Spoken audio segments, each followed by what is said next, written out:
أعوذ بالله من الشيطان الرجيم بسم الله الرحمن الرحيم يا أيها الذين آمنوا اتقوا الله ولتنظر نفس ما قدمت لغد واتقوا الله إن الله خبير بما تعملون Sadakallahul azim. Ey iman edenler! Aziz ve celil olan Allahu Azimuşşan Haşr suresinin 18. ayet-i kerimesinde böyle buyurmaktadır. Ey iman getirenler! Allah'tan korkun. Herkes sabah yani ahiret için ne hazırladığına baksın. Allah'tan korkun. Şüphesiz ki Allah sizin ettiklerinizden haberdardır. Hakikaten insan ciddi şekilde Allah'tan korkmalı ve bu dünyanın sabahı olan ahiret hayatı için ne hazırladığına nəzər salmalıdır.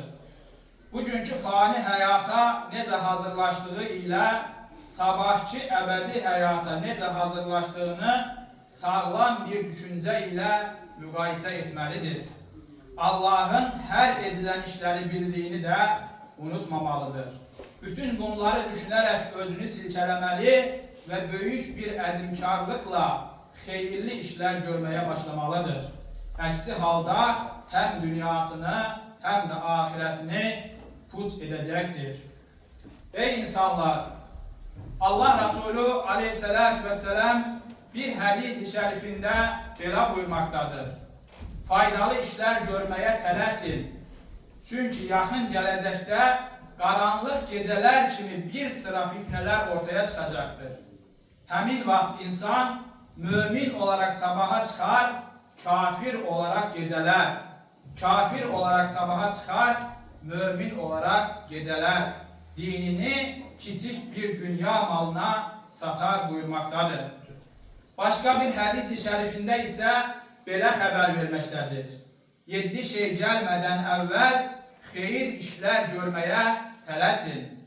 Birincisi, ibadəti unutturan kasıblıq. İnsanı azdıran, yoldan çıxaran zənginlik, hər şeyi dəyişib, insanı pərişan edən xəstəlik, danışığı itirən qocalıq, qəfil gələn ölüm, gelmesi gözlenilen şeylerin en şerlisi olan Deccal ve kıyamet. Kıyamet ise belası en dehşetli ve en acı olandır buyurmaktadır. Ey insanlar! Sizi Allah'a yakınlaştıran ne mal dövlətiniz, ne şan şöhrətiniz, ne mövqe məqamınız, ne de övladlarınızdır. Sizi Allah'a yakınlaştıracak olan sizin Allah'a olan samimi imanınız ve onun rızasını elde etmek için etmiş olduğunuz hayır emellerdir. O hayır emeller ki onların en hırdası, en balacası bile sizin ahirette cennete girmenize sebep olacaktır. Enes radıyallahu anh Peygamber aleyhissalatü vesselam'dan böyle bir hadis-i şerifi nakl etmektedir.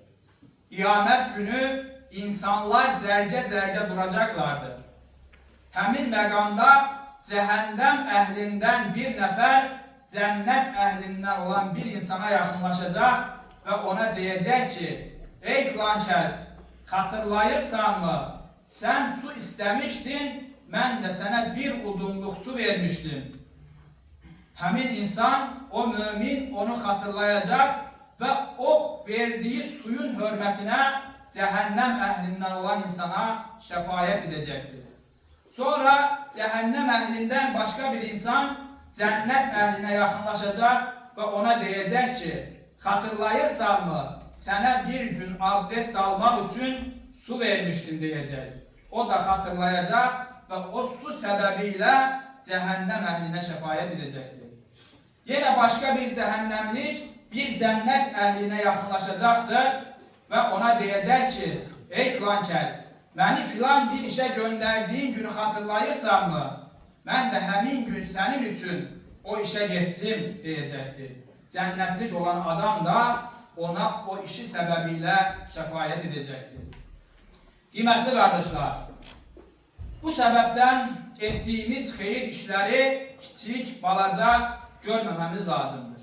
Çünkü edilen her bir emel Allah katında öz mükafatına maliktir ve Allahu Teala onun mükafatını, onun karşılığını bizlere verecektir. Allah Teala ettiğiniz hiçbir hayır işi puç etmez. Unutmayın ki kim zerre kadar yaxşılıq ederse onun karşılığını alacak, kim zerre kadar pislik ederse onun karşılığını alacaktır. Ve bu Allahu Teala'nın Kur'an-ı Kerim'de bize vermiş olduğu bir vaattir ve Allahu Teala asla vaadinden dönmez. Ela inne ahsenel kelam ve eblegan nizam.